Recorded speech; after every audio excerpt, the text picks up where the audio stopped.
Welcome, friends, to our Wednesday meditation and talk. We're being webcasted on my Facebook and YouTube pages and IMCWs as well.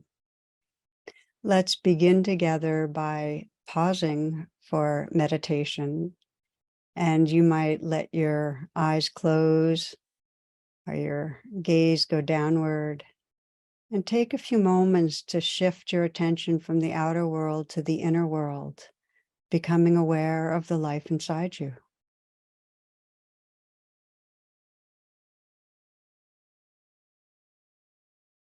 Become aware of your body breathing.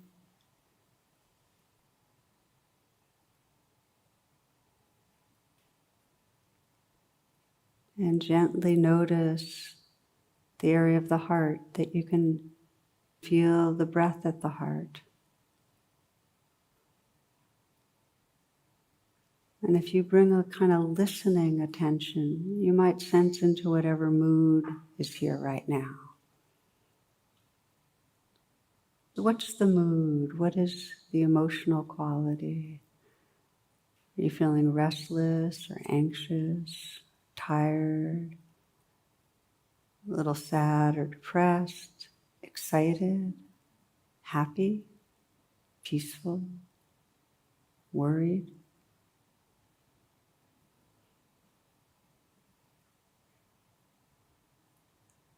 As you listen into the state of your heart, you might sense even more deeply what it is that you long for, that really brings you to meditation, to being here right now with the intention towards presence.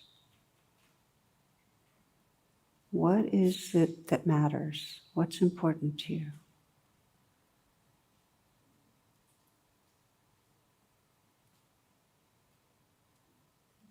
Let yourself be present with your own heart and sense what you feel sincere about. Am I sincere right now? Just kind of inquire. What do I really care about?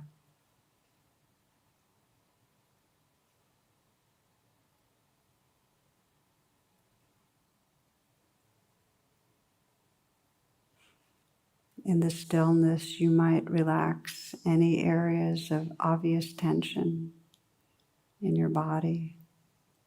Just see what wants to let go a bit. Perhaps the shoulders, just softening a bit. Let the hands be at ease, effortless, resting naturally. And softening the belly.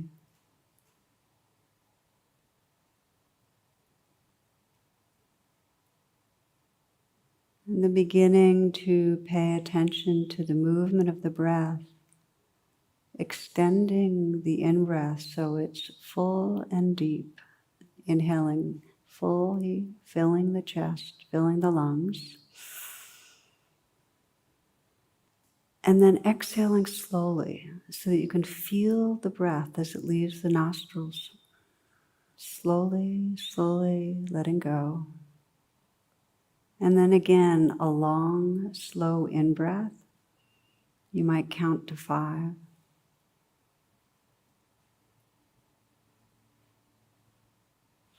And matching the length of the in-breath, a slow out-breath, counting to 5.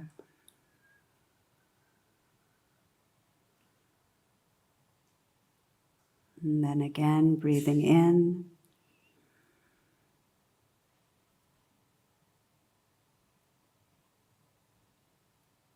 And slowly releasing the breath to the count of 5. And if 5 is too long, you can adapt this. But this breathing is a matched in-breath and out-breath. Long and slow and deep.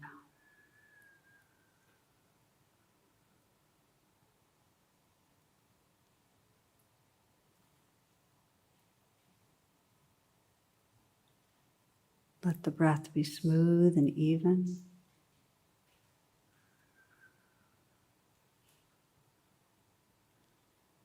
You might might sense with the in-breath that you're opening to receive, like a balloon filling. And with the out-breath, a releasing, a letting go, letting go.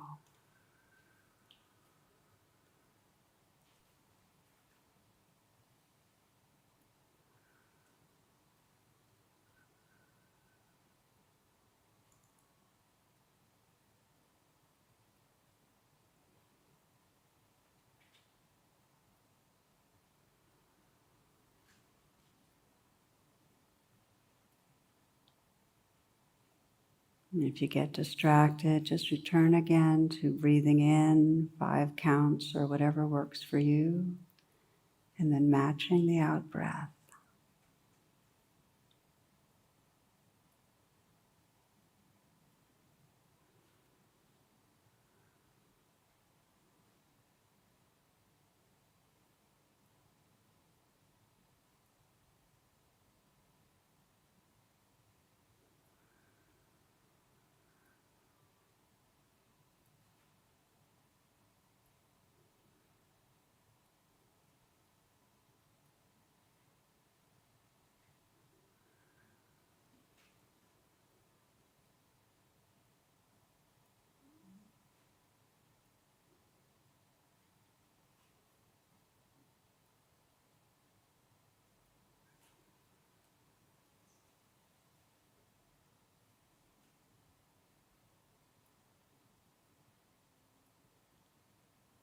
And then releasing any doings, letting the breath resume in its natural rhythm. And just gently witnessing and feeling the life of the breath just as it is.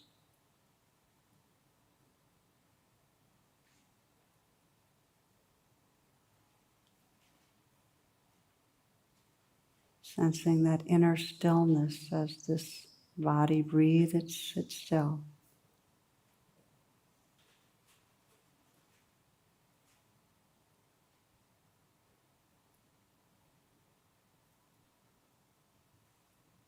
You might notice where the breath is easiest to detect and perhaps most pleasant. Maybe it's at the nostrils. It's that whisper of an inflow, outflow there. Or you might feel a rising, falling at the chest. Perhaps an inflating and settling at the belly. Or maybe it's most natural for you to feel the whole body breathing, kind of an expanding and settling even in a cellular way.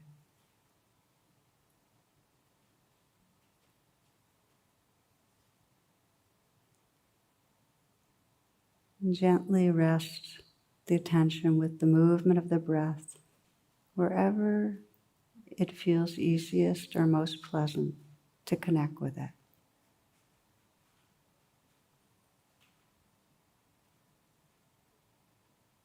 As if you're listening to and feeling the breath in an intimate way, moment by moment.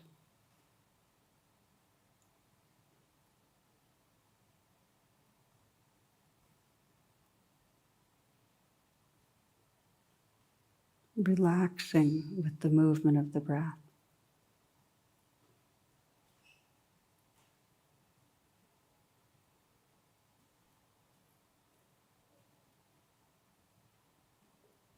Letting the breath be like a dear friend that's really a home base that keeps you connected with life right here.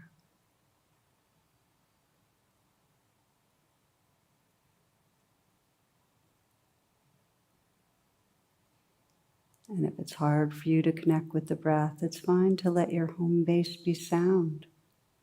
Just listening. And noticing as you listen to sound, there's a quality of here-ness, of presence. So resting with the breath or listening to sound. Or for some, another option for a home breath is to feel the sensations in the whole body, or just certain parts of the body.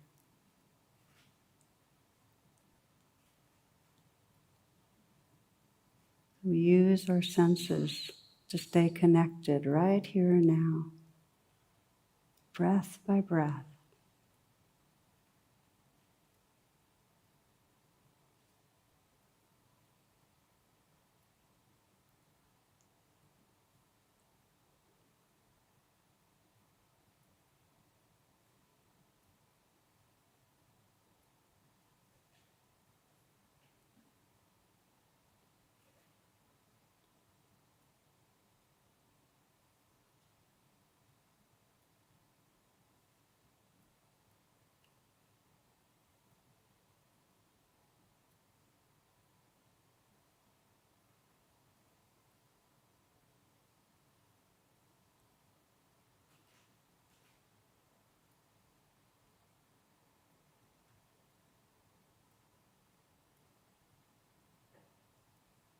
For many of us, before too long, there's a realization that there's no longer a presence at the home base. We've left the breath, we've left this moment, and we're off in some sort of a trance of thinking, planning, commentary, remembering. When there's that realization, it's actually part of waking up. You're coming home again. So appreciate noticing that you've drifted. And perhaps pause and listen to the sounds that are here.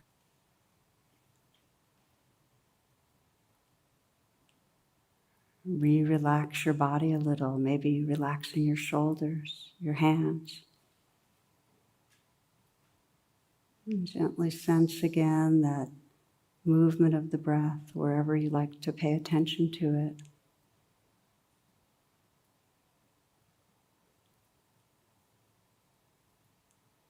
And notice the difference between being here and being inside any thought. Notice the difference between presence and virtual reality. Can you sense the immediacy, the vividness, the changing stream of aliveness that's right here?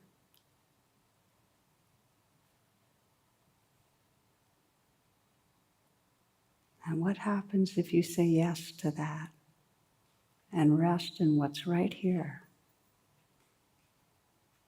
moment to moment?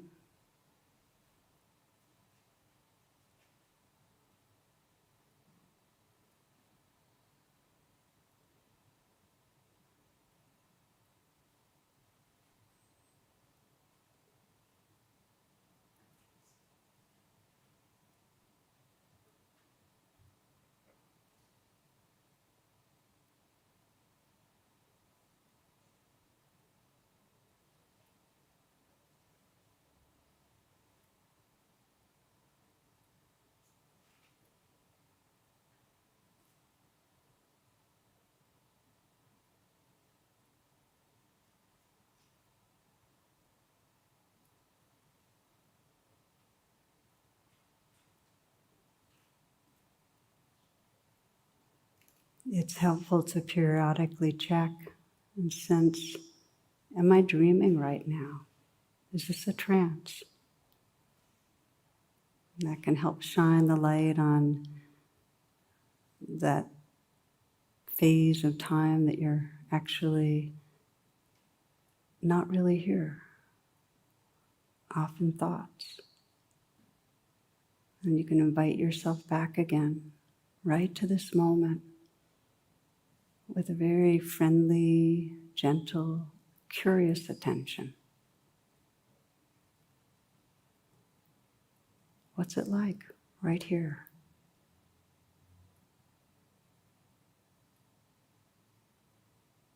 Can you relax back? Again, feeling the movement of the life breath. or perhaps the background of sound.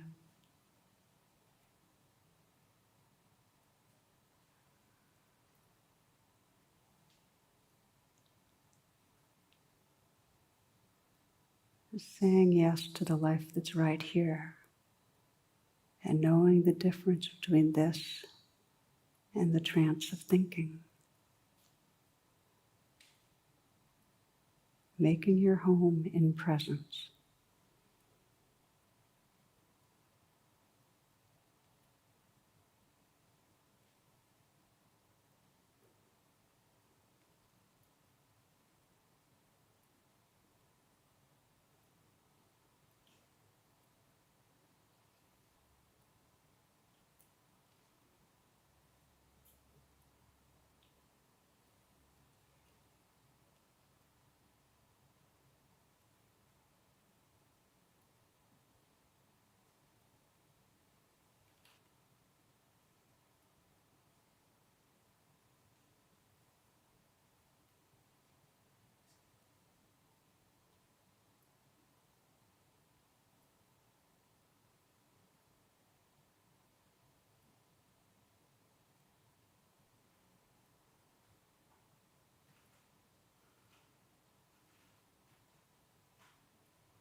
You might ask yourself if it's possible to let go just a little bit more right now.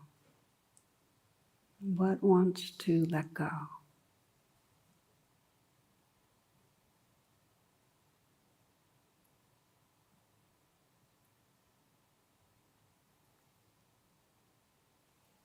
And can you let go into the life that's right here? This breath, this body, these sensations, sounds. Just relaxing with the life that's here, moment to moment.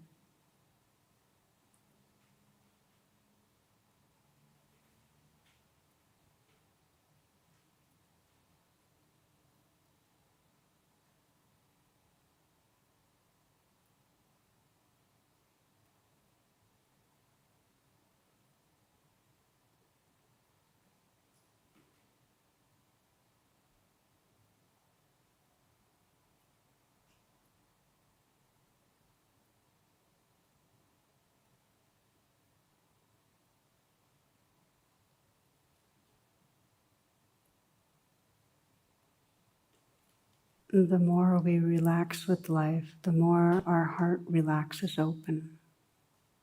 You might bring a gentle presence to the breath and the heart. Just feel that you're breathing in and out of your heart with a gentle and friendly attention.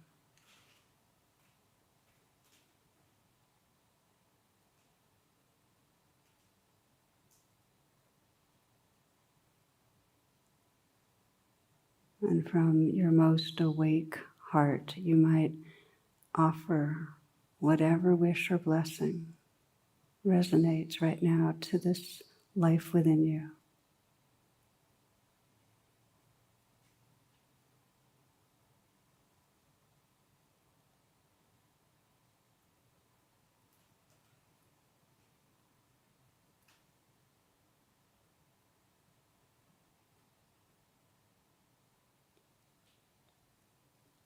You might widen the attention and sense if there's someone in your life you'd like to send your blessings to right now. Hold them in your awake heart and send your prayers.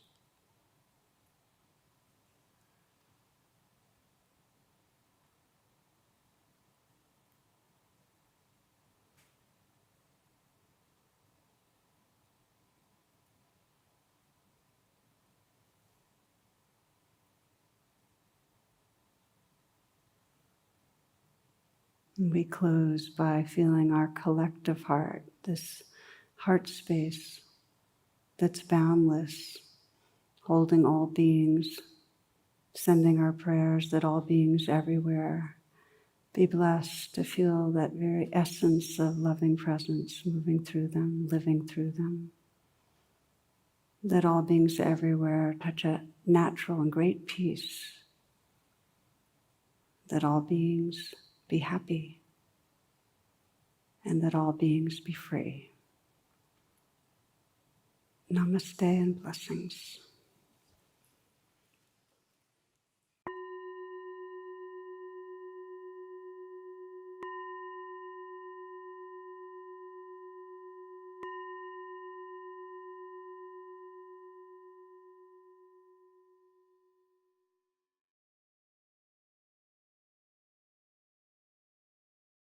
You might take a few long, deep breaths as a way of transitioning back.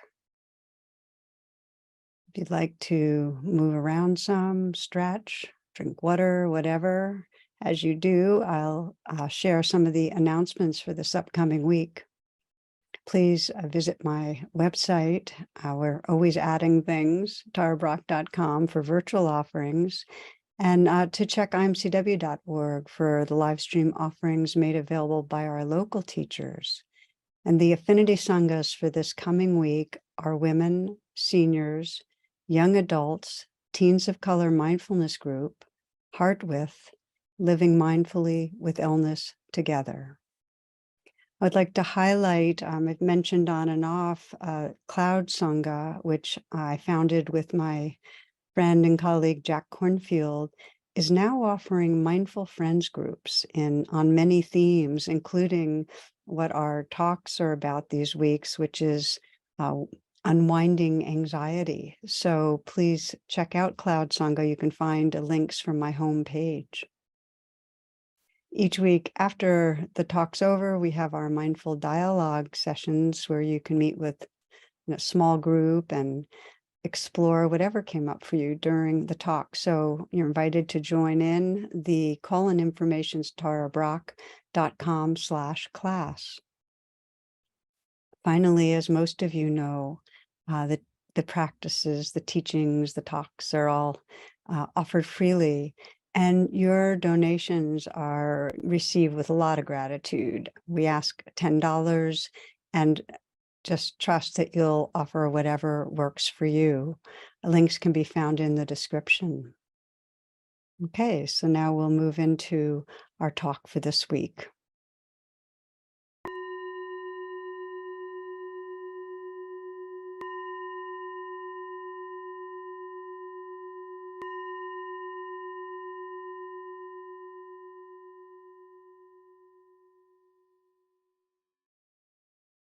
Okay, so you've described first gear and second gear. First gear meaning mindful of the loop itself. Second gear, mindful of the quality of reward so that we can sense, oh, this is disenchantment. This is not the reward that I really want. Third gear? Third gear, I think of this, yes. So I think of this as finding, I think of the acronym, the BBO, the finding the bigger, better offer. And what I mean by that is if our brains are set up to pick behaviors and perform the behaviors that are more rewarding, let's give our brains something more rewarding to do. So if we become disenchanted with worrying, for example, how can we give our brains something more rewarding and potentially even more rewarding right in that moment when we're worrying? So another way to think of third gear is one way to think of it is stepping out of an old habit loop. So how can we step out of an old habit loop? Well, this is where I love, there are two flavors of experience that we can bring in here. One is curiosity and one is kindness. So for example, if we're worrying, we can ask ourselves, well, how does it feel to worry? You know, what am I getting from this? Or we can get curious. So if we're anxious, we can worry, or we can get curious about what that anxiety feels like in our body. So when worrying, it tends to go like this. Oh no, oh no, oh no, right? What's going to happen is this going to last all day. Often my patients with generalized anxiety disorder, they'll wake up in the morning. The first thought is, oh no, I'm anxious. How long is this going to be this way all day? They project into the future. So there's that, oh no, that feels closed down, contracted, restless, just not very pleasant.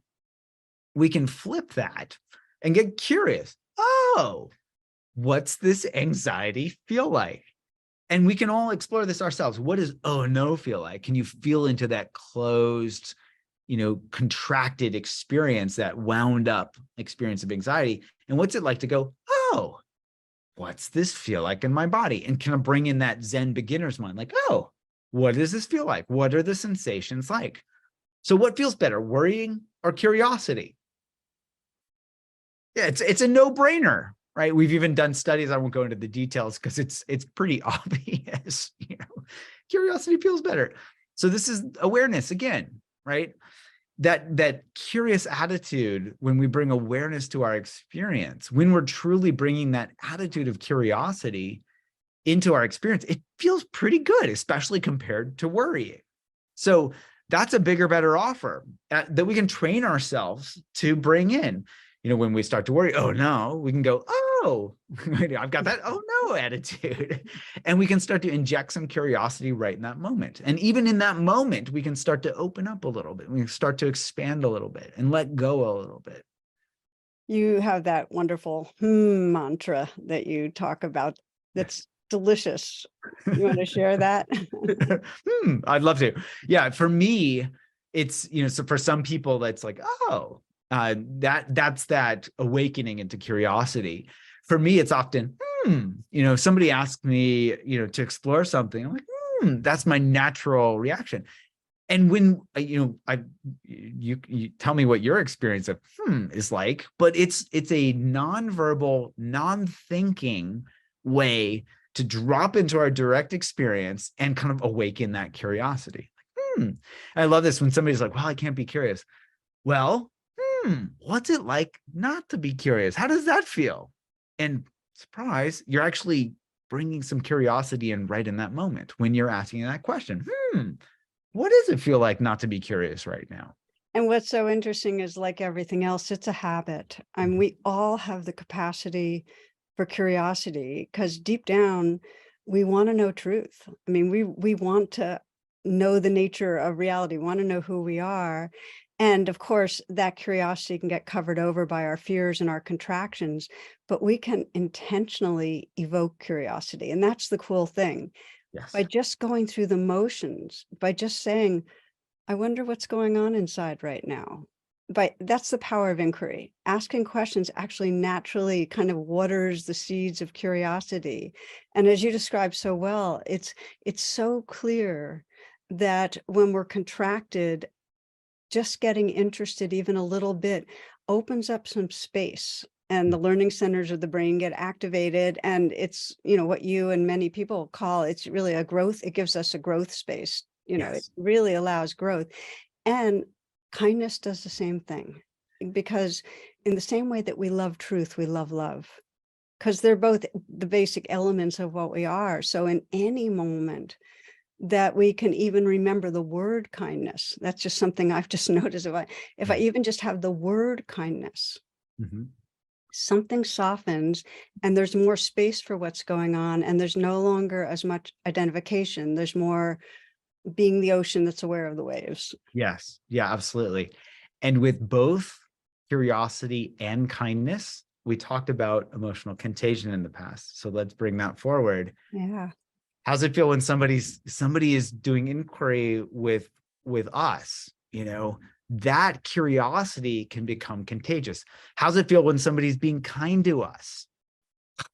It totally brightens our day. And then suddenly we're like, wow, that feels really good. And then we're looking around for opportunities, not even consciously, to bring kindness to ourselves and to others, because it feels good. Like, it's rewarding. Talk about a bigger, better offer. So these can be socially and emotionally contagious, especially in collaboration, in community with others. It's incredibly true, the contagion, and also that there's something in us that grows to trust. You had a quote there from James Stevens that says, curiosity will conquer fear even more than bravery will. And there's another quote that our fear is great but greater yet is the truth of our connectedness and love.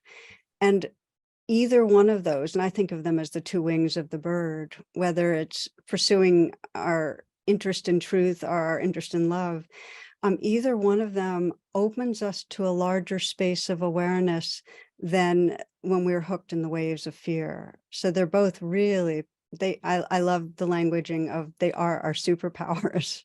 Yes, yes, I really feel that way. They are our superpowers for sure. So perhaps you could, in terms of the bigger, better offer and how we bring it alive, you have a lot of tools in your book that bring alive different qualities of awake awareness. We know the basic answer is mindfulness. The more we bring awareness, the more freedom there is. What are some of the practices that you encourage people to do to wake up mindfulness in the midst of habits like anxiety? Well, there are many. So, curiosity itself, just that attitude can be a third gear practice. Just the attitude, or I love how you say, just recalling the word kindness can kind of help us step out of a self-judgmental habit loop, for example. So certainly practices like loving kindness or just kindness can be helpful. But I have to say a deep bow of gratitude to you for helping the world wake up to a very simple acronym of RAIN, which I certainly have used it clinically. I talk about it in the book. We use it in our digital therapeutics and our apps. So helpful for helping people, recognize, allow, accept, there are many different A's out there for helping us just be with our experience. And then that investigation piece, that's curiosity, right? Oh, what is this? So interestingly, when I had first learned non-identification, that N, and had been practicing it myself, I just finishing up residency and starting to work at the VA hospital, and was, playing with different practices. What practices could I bring in a 15-minute visit with a patient who might have a lot of complex issues? And so I was trying to think, wow, what could be very simple? And as I mentioned at the beginning, noting, I'd been doing a lot of noting practice myself, found it helpful. And so I was thinking, well, non-identification, noting kind of helps with non-identification because it brings in that observer effect. So I started playing with bringing noting practice in for my patients, not even mentioning the word mindfulness or RAIN or anything else. And they could pick it up pretty quickly, right? Even in 5 minutes. And I would check to see, would they actually talk about it at their next visit? That was an indicator of whether they're just nodding their heads or actually trying it out. And so I was thinking, well, could we bring noting practice into our app-based mindfulness training programs as a core foundational practice? And then how could we simplify things to, and so we started bringing, we're like, well, let's try noting in, kind of substituted in as I don't want to say a placeholder, but a pragmatic application of non-identification. So we didn't have to just, kind of describe the concept of non-identification, just like, oh, note like crazy. I will say, and I love how you've followed your evolution of RAIN over the years, where, this beautiful evolution into nurture, which I think is actually super critical and also challenging for people to grasp right off the bat. So it'd be, whether it's now or later, it'd be great to geek out with you on how you really bring that in a pragmatic way. But, to answer your question, we use RAIN, and we bring in the noting practice as part of RAIN, as what's one of the simplest ways that we can bring this non-identification to fruition, in just a couple of minutes, for example. And it's, with our clinical trials, at least, that seems to be an indicator. For example, we got 5 times the quit rates of gold standard treatment for smoking cessation by bringing that in as one of the core practices for helping people work with cravings. Beautiful. And there's no question, noting, which is really an extension of recognizing. I think of recognizing, and then you allow it, you make space for it, you investigate it, you explore it more deeply, and then noting is, again, naming on a deeper level. So what you've done is you've leaned in on the recognition, mindfulness, curiosity side of the equation, and which is fine. And then you'll also need in some separate practice to help people cultivate the heart quality that allows them to undo the judgment, because most people, and many are familiar with the 2 arrows. The first arrow of pain is the experience of anxiety, and the second arrow is I'm deficient because I'm an anxious person. We attack ourselves, and most people that are anxious and depressed, and I've experienced this in myself, add on some sense of failing or falling short because of it. And that sense of self-judgment actually locks in the habit. Yes. Because if we feel bad, we feel like we're failing, it feeds more anxiety, and it just fuels the cycle. It's a shame-based cycle. So there needs to be, in the core tool set, there needs to be a really good tool on awakening self-compassion. And one of the reasons I like it in RAIN is because when you do the work of recognizing, allowing, and investigating, if you investigate and it's very embodied, it's a real felt sense. So you get in touch with the ouch, this hurts. Mm. The alchemy of compassion is that when we actually touch suffering, there is a tenderness, and we can ride that tenderness. And whether it's by putting our hand on our heart or sending a message of kindness, we can begin to water the seeds of compassion. And the challenge is, because so many people feel unworthy, learning to nurture is a life path. It's a life practice. It's not one that it takes, just like cultivating curiosity or being able to remember. It's something that deepens with practice. Mm. But there are a lot of avenues, and everybody needs to experiment. I mean, we each need to experiment as to, is there some words we can offer to ourselves? Is there some touch? Is there some imagery that helps us to soften and open? Is there another person that we can sense offering it? And that would be a whole different exploration for us to get into. But it does feel like an essential element of unwinding any habit that causes pain. Yeah. Well, yeah, I'm sure we could talk for weeks about this, but you're describing exactly what I see both clinically and also in our programs, is that, we focus a lot on loving kindness as part of that self-compassion piece, and are actually starting to build in specific self-compassion practices, because we're finding exactly what you're describing, which is this lifelong practice of nurture requires different doorways in some people this doorway, some people this doorway, others, et cetera, et cetera. But even for some, and it's so interesting to watch this, when people can just be just open to the felt experience of the suffering, like you're talking about, that the quivering of the heart just can often just break open by itself. And then boom, there's this compassion, and you're like, oh, it feels so much better to simply take care of myself. As an example, I was literally just talking to a clinician this morning who does these complex care. He works with complex care patients, a lot of issues. And he said, there's this one person who was using our Unwinding anxiety program, and she had complex PTSD and had been really struggling. And there was something on one morning where she was sitting on a bench, and one of the instructions was find a comfortable position, like to start practicing. And it was like, oh, I'm sitting on this uncomfortable bench. Why am I doing that? And then she went and moved to someplace more comfortable. And for her, that was a big awakening. Like, oh, I could nurture myself. It's beautiful. Yeah, I love it. Love it. And love to hear these stories of people just waking up through just the simple, the power of these practices. I'm right there with you. And one of the things that brings to mind is the power of unwinding anxiety with each other, because that also helps us to soften our hearts. And, I've seen so many people, once they get into small healing groups of whenever there's an authentic healing group, whether it's, through the 12-step programs. I'm imagining this happens in your groups. It certainly has happened to groups I've offered through the years. In the Buddhist tradition, there's Kalyana Mitta, the spiritual friends groups, and now we have, through Cloud Sangha, the mindful friends groups.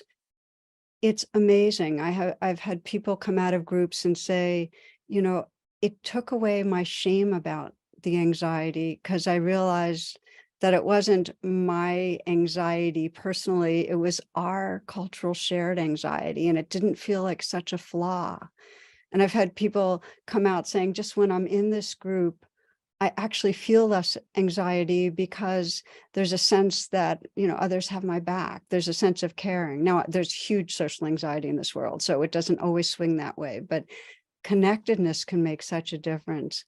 And the thing, as one person most recently came out of a mindful friends group and said, I kind of came in hopeless, and I feel like I have some hope or some trust because I'm watching other people use these tools and changing and sensing these glimmers of what's possible. It's like we remind each other of what's possible. You tell me your story, Judd, and I go, wow, yeah, that's actually how it can work. And it kind of gets me more inclined to being more curious, or, so we're social creatures. And so I just want to encourage those listening to, whether it's one friend or a mindful friends group at Cloud Sangha or some situation where you get to name out loud a bit of what's going on and have it not be held inside an individual psyche so much. So I'm curious, Judd, just to share any thoughts you have on this.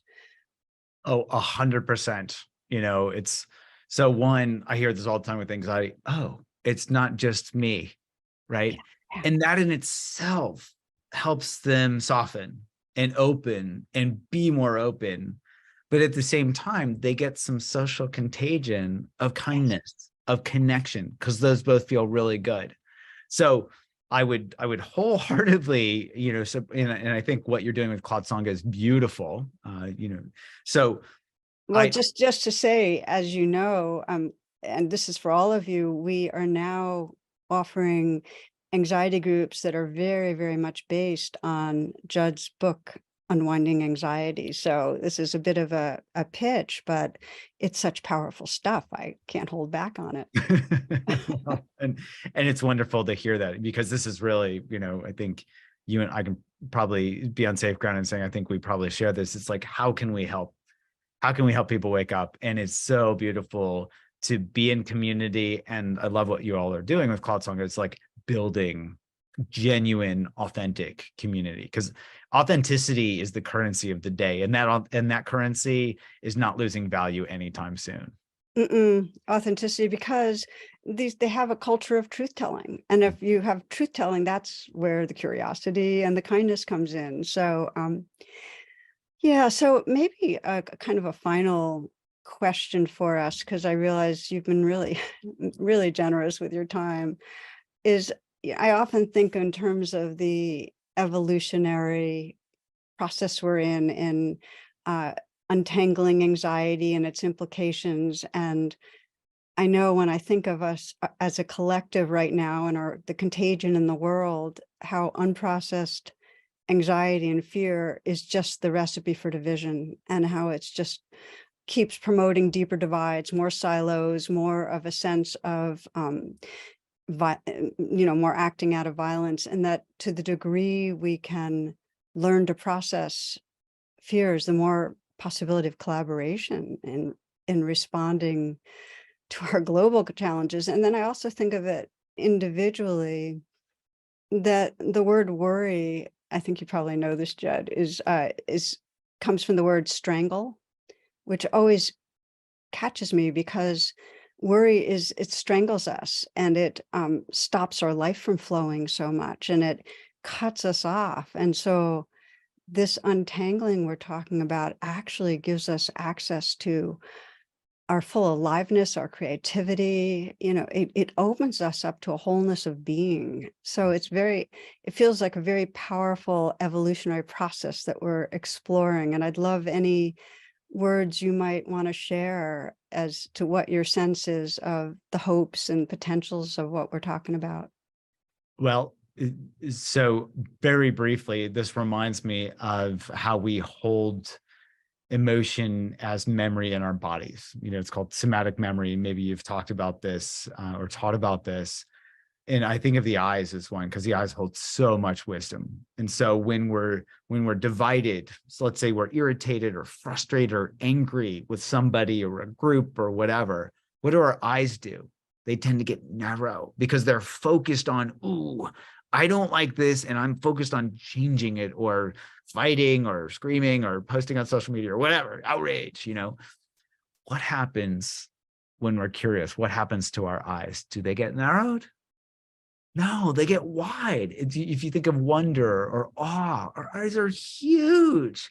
We're opening to our experience.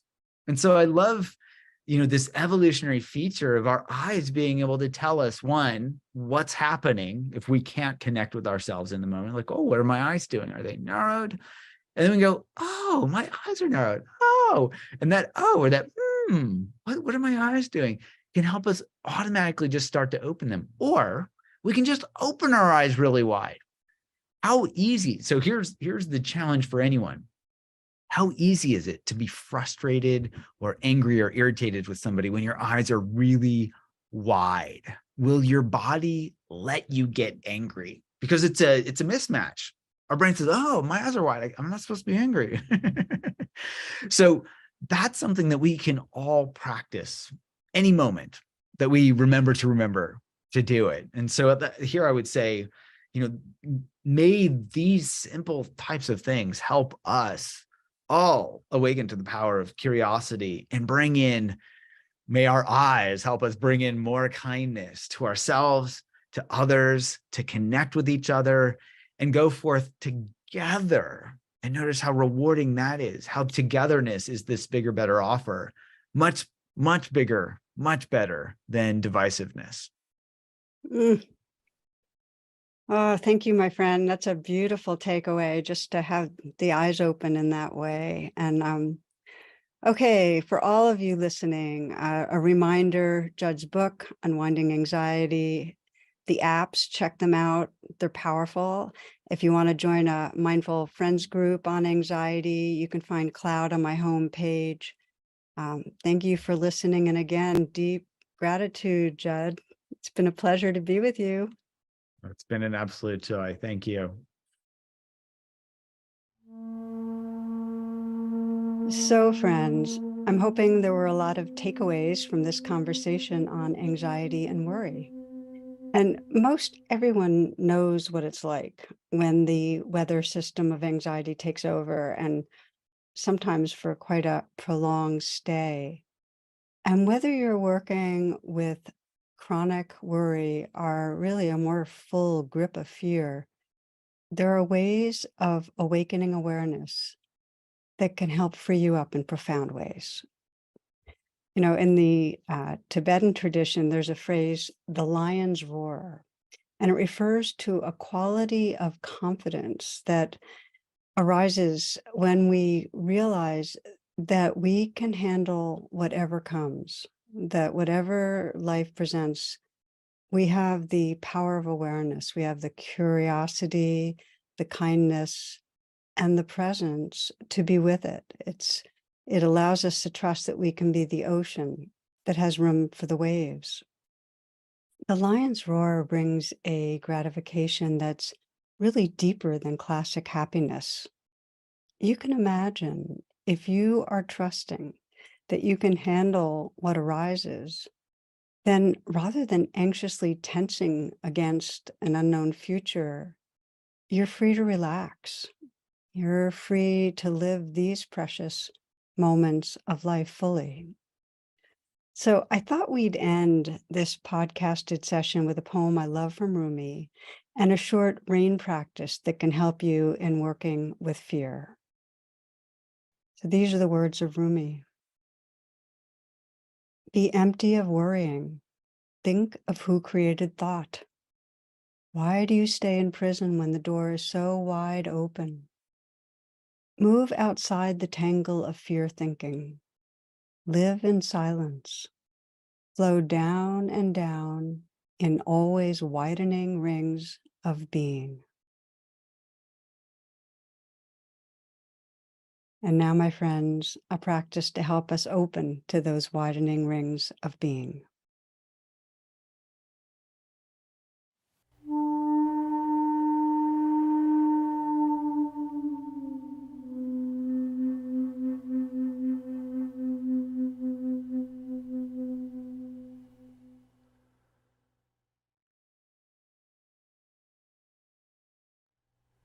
A core practice is the weave of mindfulness and compassion that's presented in RAIN, in the acronym RAIN. When we get hijacked by fear, when we're hijacked by the survival brain, it's really hard to remember the way home. Our executive functioning is offline. Having an acronym that we just know is there: recognize, allow, investigate, nurture, and I'm going to go through the steps. Having that in our pocket, it's like even when we don't have executive functioning, it gives us a structure that we can walk through that gradually actually brings online a much more integrated brain. We have more capacity, more access to our heart and to awareness. Each of you is going to have to customize, and this is true with any meditation or exercise, and you'll be customizing for your clients and your patients as well. We have to go with the different ways that we already kind of know how to do things and then kind of shape it from there. And we'll talk about that some. But the basic sequence, let me just kind of walk you through it, and then we're just going to do a short meditation together with it. Recognize. Recognize means to notice what's going on, whatever's predominant, and it helps to name it. Allow means to let it be there rather than judging it or ignoring it or neglecting it or whatever. It's some basic part of us that says, okay, for now. We're not fighting this moment. The I is investigate. And as many of you have caught on, the investigation's primarily somatic. Now, that doesn't mean that we're not sensing, well, what am I believing right now? Because that's a really useful question. But the primary part of investigating in the body, our issues are in our tissues, that's where it is. And then the N is to nurture, to bring kindness in some form to what we discover. After that, it's what I call after the rain, is when we just rest in the presence that has emerged. And that's where we actually can discover the reality of what's called non-identification, where we're no longer so caught as the fearful self or the angry self. There's more of a resting in the witness or the awareness itself that's just noticing what's happening. Non-identification, and also a sensing of wholeness. So enough explanation for now. I want to invite you to take a moment to find a position that will most support you, and we'll actually just dip right in and go through the steps together of RAIN.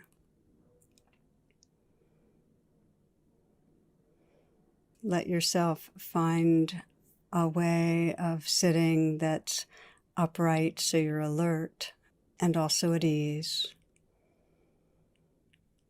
You might choose to close your eyes or lower your gaze and take a few full breaths to help to gather the attention. Taking a few long, deep breaths to help you collect the attention, to settle some. You might even sense with the out-breath that you can let go of any unnecessary tensions or tightness in the body, the mind.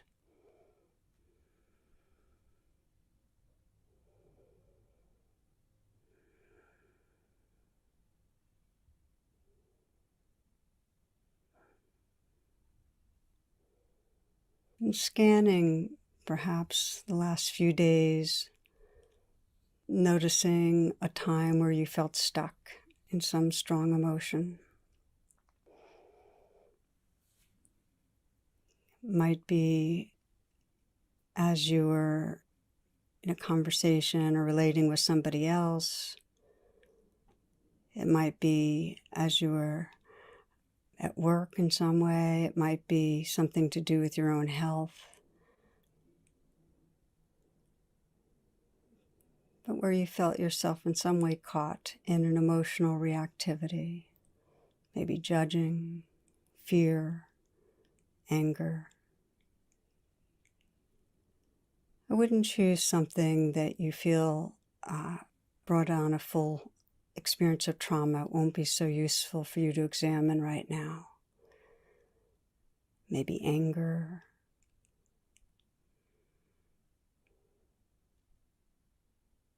Let that situation come closer in so you're actually visualizing where you were. If another person's involved, seeing their face, expression on their face, hearing the words. And mostly sensing, what was the worst part of this for you? What was really triggering you? What were you afraid of? What were you upset about?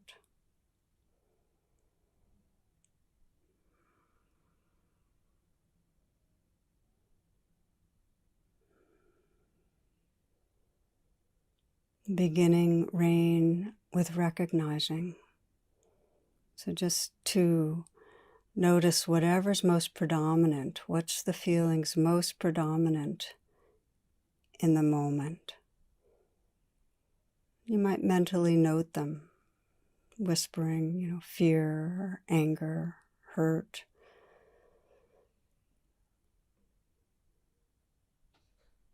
judgment, anxiety, whatever word most captures the feeling. And the A is allow. And for now, that's in a way just agreeing not to fight the reality of what you're experiencing. Just to let it be there for a bit. You might simply say, let it be, let it be.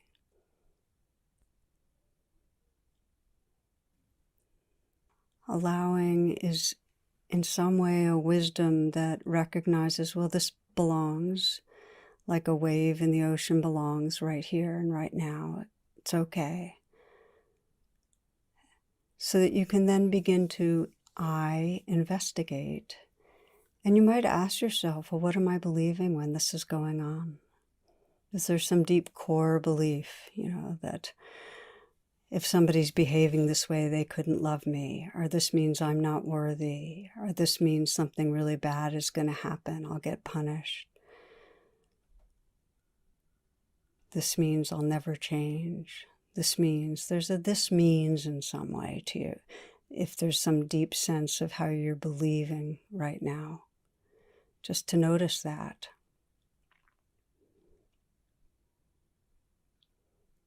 And most important, when you're believing this, when this is going on, what's the feelings in the body? Just invite those feelings to be wherever they are. Maybe it's the throat or the chest or the belly. If it helps you to put your hand on your body, sometimes just a hand on the heart, that helps to come into the body and to invite the feelings that are there to be there, just to breathe with them, feel them.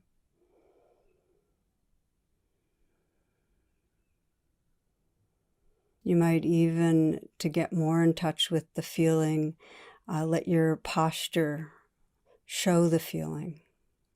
Let your facial expression show the feeling.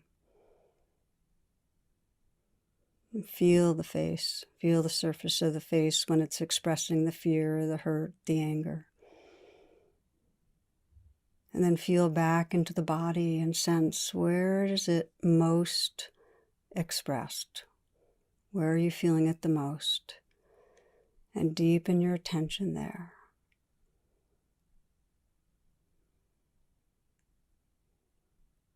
Sensing what most wants attention in there. Perhaps inside the anger, there's hurt or fear. What's most wanting attention? And just feel right into the core of the vulnerability that's there. Breathing, staying connected.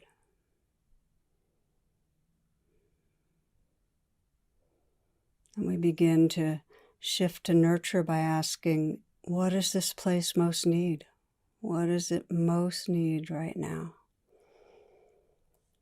And as you ask that question, just listen with the kind of the ears of the heart, the high self. Does this place most need to feel accompanied? That sense of you're not going to leave. You're going to stay right there with it. Does it need to feel accepted? Does it need to feel forgiven? Does it need to feel understood? Does it need to feel loved?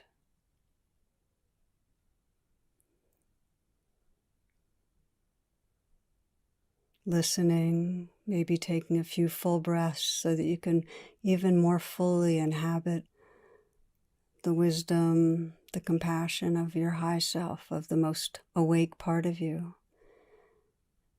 And sense the possibility of offering inwardly what's needed. Maybe that hand on the heart, and you can just kind of offer some warmth and some care. And maybe there are words, I'm here and I'm not leaving. I care about this suffering. Trust your goodness.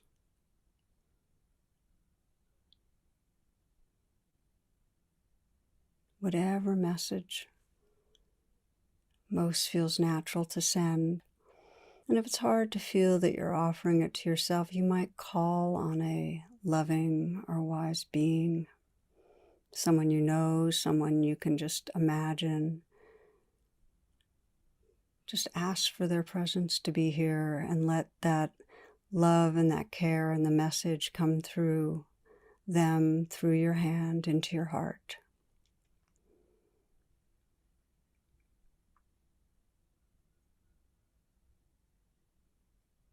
Sense that you can be bathed in care.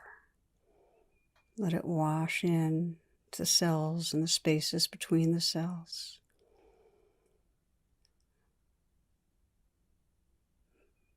Letting the deep intention be, can I receive? Please, may I just let myself receive? Permission to receive. Letting light and warmth wash in.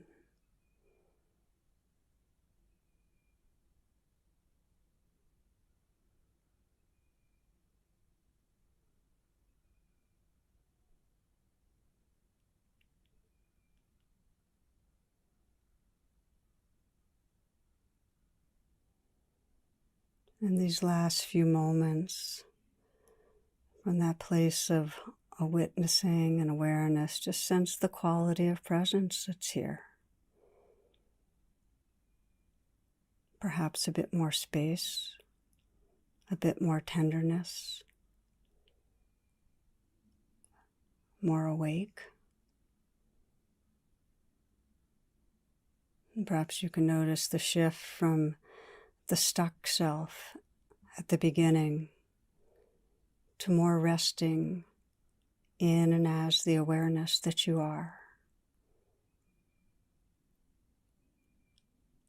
And that this goodness is more true than any story, that you can trust this.